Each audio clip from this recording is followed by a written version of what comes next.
हर हर महादेव, जय भोलेनाथ। नमस्कार दोस्तों, आप सभी का स्वागत है धर्म ज्ञान के मार्ग में। आज हम बात करेंगे अपने घर के मंदिर में प्रतिदिन की पूजा में यह 3 गलती भूल कर भी ना करें, नहीं मिलता पूजा का फल। कितने बजे पूजा करने से अधिक लाभ प्राप्त होता है। दोस्तों, घर हो या मंदिर, हिंदू धर्म में देवी देवताओं की प्रतिदिन पूजा की जाती है। पूजा पाठ करने से न सिर्फ मन को शांत प्राप्ति होता है, बल्कि जीवन में शुभता का आगमन होता है और ईश्वर का आशीर्वाद प्राप्त होता है।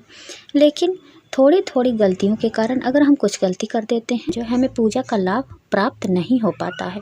वो कौन सी गलतियां हैं? हमें कैसी मूर्ति, कैसी प्रतिमा रखना चाहिए, कितनी प्रतिमा रखनी चाहिए और किस तरह से कम समय में अपने घर के मंदिर में पूजा करेंगे, कैसे करेंगे, क्या करना है, क्या नहीं करना है, पहले घर में पूजा करें या पहले मंदिर में, सभी महत्वपूर्ण बातें इस वीडियो में हम लोग जानेंगे अपने घर के मंदिर में पूजा से संबंधित। तो आप लोग वीडियो को अंत तक, लास्ट तक ज़रूर देखिएगा, आपको बहुत लाभ मिलेगा। तो ऐसे ही वीडियो देखने के लिए अगर अभी तक चैनल को सब्सक्राइब नहीं किए हैं तो जल्दी से वीडियो को लाइक और चैनल को सब्सक्राइब करके कमेंट बॉक्स में जय माँ लक्ष्मी ज़रूर लिखिएगा, इनकी कृपा पाने के लिए। दोस्तों, पूजा का पूर्ण फल आपको तभी प्राप्त होगा जब आप सही समय और नियम से पूजा करेंगे। गलत समय पर किए पूजा से देवी देवता नाराज हो जाते हैं और ऐसे में पूजा अधूरी मानी जाती है। शास्त्रों में पूजा पाठ से जुड़े कई नियम बताए गए हैं जिनका पालन करना जरूरी होता है। इसलिए चलिए जान लीजिए कि क्या है पूजा का सही समय।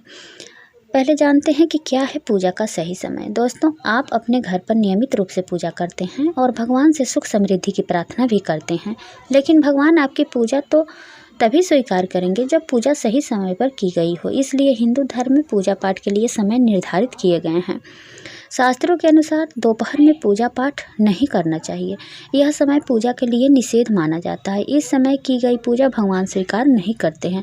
इसलिए दोपहर में 12 बजे के पहले जो है पूजा अपनी समाप्त कर लेना चाहिए। वहीं अगर आपने आरती कर ली है तो इसके बाद पूजा की विधि न करें। मान्यता है कि आरती पूजा के सबसे आखिरी में की जाती है और इसके बाद देवी देवता सो जाते हैं। महिलाओं को ऐसे समय पर भी पूजा नहीं करना चाहिए, पाठ नहीं करना चाहिए जब वह पीरियड में रहती है। ये सब हम तो सभी जानते हैं, ये हम सभी जानते हैं। घर पर पूजा पाठ करें, साथ ही माहवारी के दौरान देवी देवताओं की मूर्ति, पवित्र पेड़ पौधे और पूजा सामग्री को भी छूना वर्जित माना जाता है। ऐसे समय में भी पूजा ना करें जब घर पर सूतक और पातक लगा हो, यानी जब घर में कोई नवजात शिशु का जन्म हुआ हो या किसी भी की मृत्यु हो। इस समय पूजा करना शुभ नहीं माना जाता है। इसके साथ ही ग्रहण आदि में भी पूजा पाठ ना करें, लेकिन इस दौरान आप ईश्वर का ध्यान और मंत्रों का जाप जरूर करें। दोस्तों, ज्योतिष के अनुसार पूरे दिन में 5 बार पूजा आप कर सकते हैं। इसके लिए शास्त्रों में समय भी निर्धारित किए गए हैं। इस समय का पालन करते हुए आप दिन में 1 बार, 2 बार या अपनी श्रद्धा अनुसार 5 बार भी पूजा कर सकते हैं। तो पूजा का सही समय क्या है और अधिक लाभ के लिए हम किस समय पूजा करेंगे तो हमें अधिक लाभ प्राप्त होगा। पहली पूजा का समय जो होता है ब्रह्म मुहूर्त, यानी सुबह के 4 से 5 के बीच में। अगर 4 से 5 के बीच में आप पूजा करते हैं तो आपको अधिक लाभ प्राप्त होता है। दूसरी पूजा का जो समय है वो है 9 बजे तक और मध्याह्न पूजा का जो समय होता है वह 12 बजे के पहले तक, यानी कि 12 बजे के बाद हमें कभी भी भूल कर भी पूजा नहीं करना चाहिए। संध्या की पूजा का जो समय होता है वो होता है 4 से 6 बजे तक और शयन पूजा जो होता है वो है रात के 9 बजे तक। ये हो गई क्लियर। दोस्तों, घर में हमेशा पूर्व या उत्तर दिशा में मंदिर होना चाहिए। घर का मंदिर हमेशा लकड़ी का होना चाहिए। घर के मंदिर के आसपास कोई गंदगी नहीं होनी चाहिए। मंदिर का सही रंग हल्का पीला या नारंगी होना चाहिए। घर के मंदिर में हमेशा हल्की पीली लाइट का प्रयोग करना चाहिए। मंदिर में गहरे नीले रंग का प्रयोग ना करें।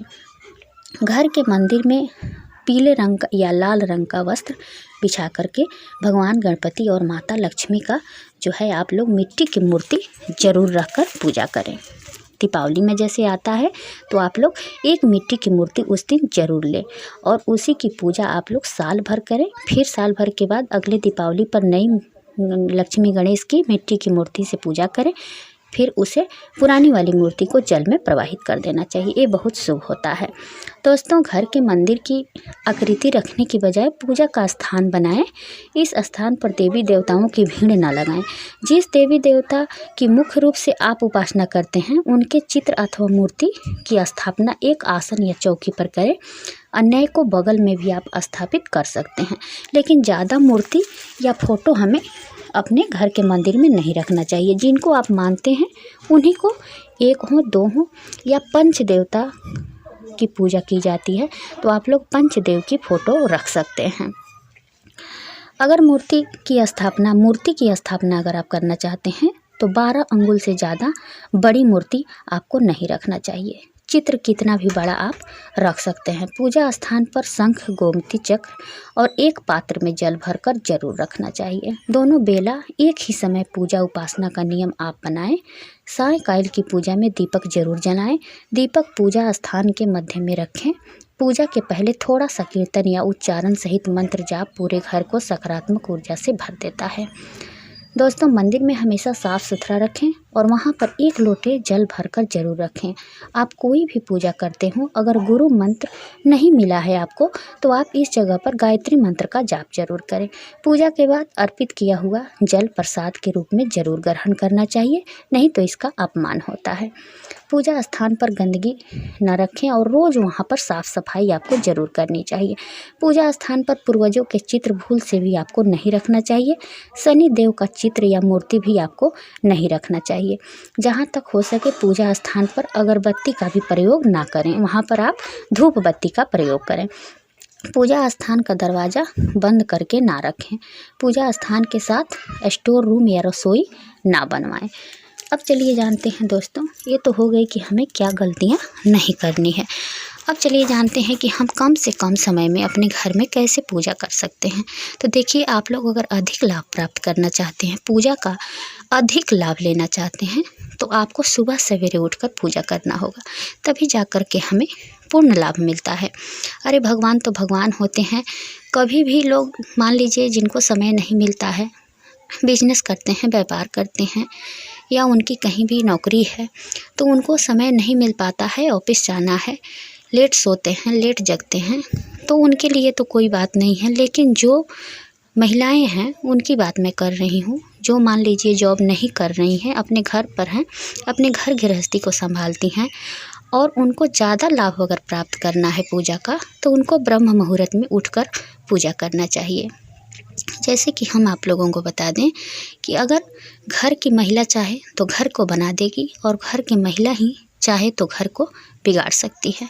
तो महिला अगर चाहे तो, अगर वो जॉब भी करती है ना, अगर वो चाहे तो सुबह सवेरे उठकर पूजन कर सकती है। तो देखिए, आप लोग अगर अधिक लाभ लेना चाहते हैं पूजा का, तो आपको ब्रह्म मुहूर्त में जगना होगा, तभी जाकर अधिक पूजा पाठ का हमें लाभ प्राप्त हो पाता है। तो सुबह सवेरे ब्रह्म मुहूर्त में 4 से 5 के बीच का जो मुहूर्त होता है वह होता है ब्रह्म मुहूर्त। तो उसमें हमको जगना है। जगने के बाद आप अपने क्रियाओं से निर्भीत हो जाएं। उसके बाद स्नान करें। स्नान करने के बाद सूर्य देवता को अर्घ दें। अर्घ देने के बाद जो है आप तुलसी माता को 1 लोटा जल चढ़ाएं। फिर आएँ अपने घर के मंदिर में, थोड़ा स्नान कराएं, भगवान लोगों को साफ़ सुथरा वहाँ पर करें। जो चौकी का कपड़ा बिछाया है वो 2 रखें। सुबह सवेरे आपको स्नान करने के बाद ही अपने घर के मंदिर में प्रवेश करना चाहिए।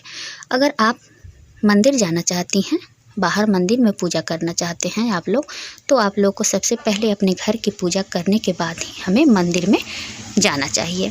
तो आप चाहिएगा तो बहुत कम समय में आप पूजा करके पूरा लाभ प्राप्त कर पाएंगे। अगर आप ब्रह्म मुहूर्त में सूर्य देव को अर्घ दे करके और अपने घर के मंदिर में थोड़ा सा ही पूजा, अगर आपके पास समय नहीं है तो थोड़ा सा ही भगवान को भोग लगा दे, धूप बत्ती वगैरह दिखा दे और थोड़ा सा अगर कोई मंत्र आती है तो जप कर ले, नहीं आती है तो भगवान का नाम आप बैठकर 5 मिनट ही सही बैठ करके भगवान का नाम ले लें, धूप बत्ती वगैरह दिखा दे, आरती कर ले, क्षमा याचना भगवान से मांग करके और आप निकल जाएं। अगर इतना ही कर लेते हैं तो मैं गारंटी लेती हूँ कि आपकी जो भी इच्छा है, जो भी मनोकामना है, अगर आप ब्रह्म मुहूर्त में उठ करके 5 मिनट 10 मिनट अगर भगवान को आप दे देते हैं तो आपकी इच्छा पूर्ण होने से कोई नहीं रोक सकता है। उम्मीद करती हूँ कि यह वीडियो आपको पसंद आएगी। अगर वीडियो पसंद आए तो वीडियो को लाइक और चैनल को सब्सक्राइब करके कमेंट बॉक्स में जय माँ लक्ष्मी ज़रूर लिखिएगा इनकी कृपा पाने के लिए। फिर मिलती हूँ एक नए वीडियो के साथ, तब तक के लिए बाय, धन्यवाद।